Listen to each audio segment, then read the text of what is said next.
नमस्कार. आता आपण आहोत संत नामदेव प्राथमिक माध्यमिक व उच्च माध्यमिक विद्यालय लातूर येथे.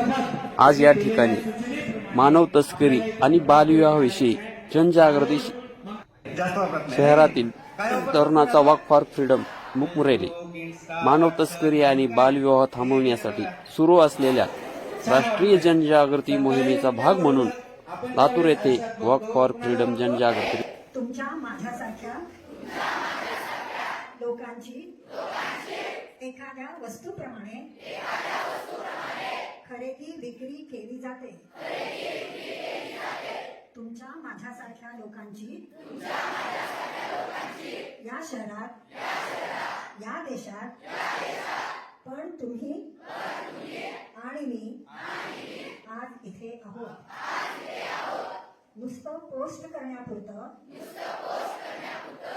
अन्यायाविरुद्ध बोलणं आम्हाला अमान्य आहे. या उलट संख्येच्या शक्तीच्या बळावर आम्ही इथे एकत्र आलो आहोत. आकडेवारी बदलण्याची ताकद आमच्यात आहे आणि आम्ही तो बदल घडवून आणत आहोत.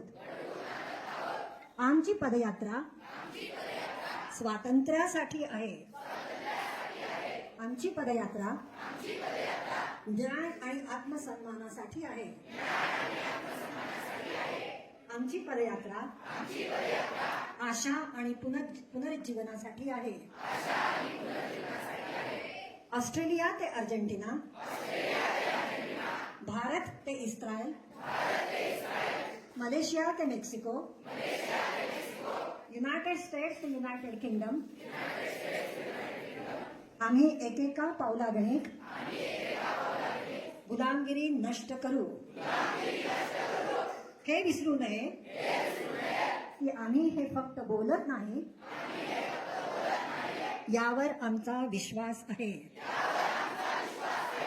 गुलामगिरी नसलेलं जग असू शकतं. मानवी तस्करी आयुष्यांचा नाश करत असताना आम्हाला खात्री आहे की शेवटी स्वातंत्र्याचा विजय होईल. एका वेळी एक पाऊल टाकत आम्ही अधिकापर्यंत पोहोचू. एका वेळी एक पाऊल टाकत आम्ही बळी गेलेल्यांना वाचवू. एका वेळी एक पाऊल टाकत आम्ही बचावलेल्यांचे आयुष्य पुन्हा उज्ज्वल करू. गुलामगिरी अजूनही आहे. आम्ही तिला नष्ट करू, सगळीकडून आणि कायमचे.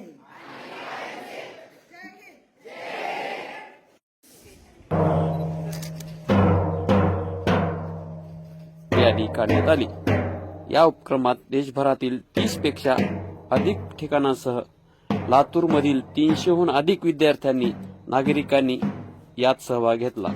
या वॉकचे उद्घाटन प्रमुख पाहुणे माननीय प्रनिल नागोरे, सदस्य बाल कल्याण समिती लातूर यांच्या हस्ते करण्यात आले. यावेळी उपस्थिती चंद्रकला भार्गव, अध्यक्षा आदर्श महिला गृह उद्योग लातूर, सुजाता माने, भाग्यश्री परगे, मुख्याध्यापिका संत नामदेव प्राथमिक माध्यमिक व उच्च माध्यमिक शाळा लातूर, माधुरी माकणीकर, अध्यक्षा inner wheel club of area 24 Latur, Reshma Bora, अध्यक्ष inner wheel club, Devidas Kore, सचिव मुक्ताई प्रतिष्ठान, सरोज पवार, अमोल गायकवाड, समन्वयक युवा रोल असोसिएशन आणि संत नामदेव प्राथमिक माध्यमिक व माध्यमिक शाळेतील शिक्षक वरून उपस्थित होते.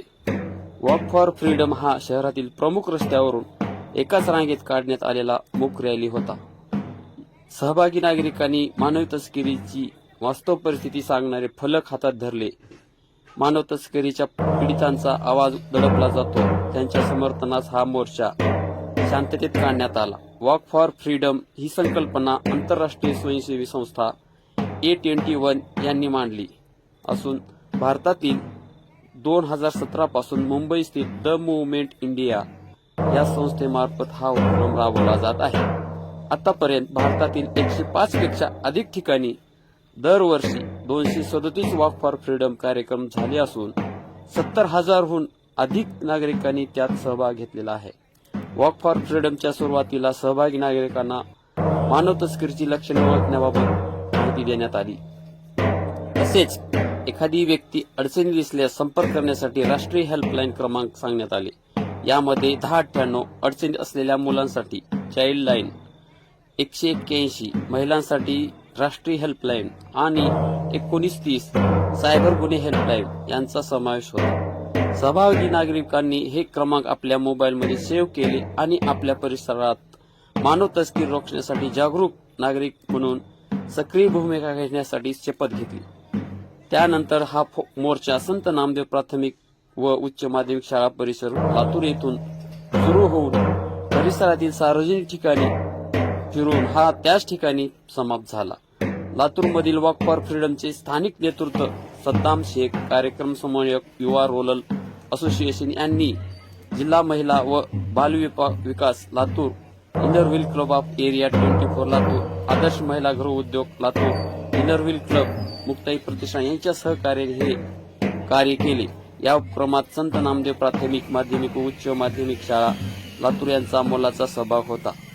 आंतरराष्ट्रीय कामगार संघटनेच्या अहवालानुसार जगभरात सुमारे 49.6 दशलक्ष लोक आधुनिक गुलामगिरीच्या विविध प्रकारांमध्ये अडकलेले आहेत. यात लैंगिक शोषण, मजुरीसाठी शोषण, अवयव विक्री, जबरदस्तीची भीक, अश्लील सामग्री, बाळ विक्री, सक्तीची लग्ने, विवाह, बालविवाह, घरगुती गुलामगिरी, सायबर गुन्हे आदींचा समावेश आहे. केवळ जबरदस्तीच्या मजुरीतून दरवर्षी सुमारे 236 अब्ज अमेरिकन डॉलर इन्कम इतका नफा मिळतो. भारतात दररोज सरासरी 4 मुलांची तस्करी होत असल्याचे राष्ट्रीय गुन्हे नोंद bureau crime in India report 2025 मध्ये नमूद झाले आहे. भारतात दररोज 129 मुले बेपत्ता होतात आणि नोंद झालेल्या मानव तस्करीच्या जवळपास निम्म्या प्रकरणामध्ये मुले बळी ठरतात. महाराष्ट्रात डिसेंबर 2025 मध्ये सोलापूर जिल्ह्यातील ऊस शेतामधून 53 मजुरांची बंधनकारक मजुरीतून सुटका करण्यात आली. तर जानेवारी 2026 मध्ये एका आदिवासी महिलेला सक्तीच्या लग्नासाठी 3 लाख रुपयांना विकल्याची घटना समोर आली. मानव तस्करीतून होणारे शोषण थांबवण्यासाठी संयुक्त राष्ट्राच्या एंड द एक्सप्लॉयटेशन या आव्हानाच्या समर्थनात वॉक फॉर फ्रीडम आयोजित करण्यात आला होता. हा व्हिडिओ आपल्याला कसा वाटला कमेंट करा. धन्यवाद.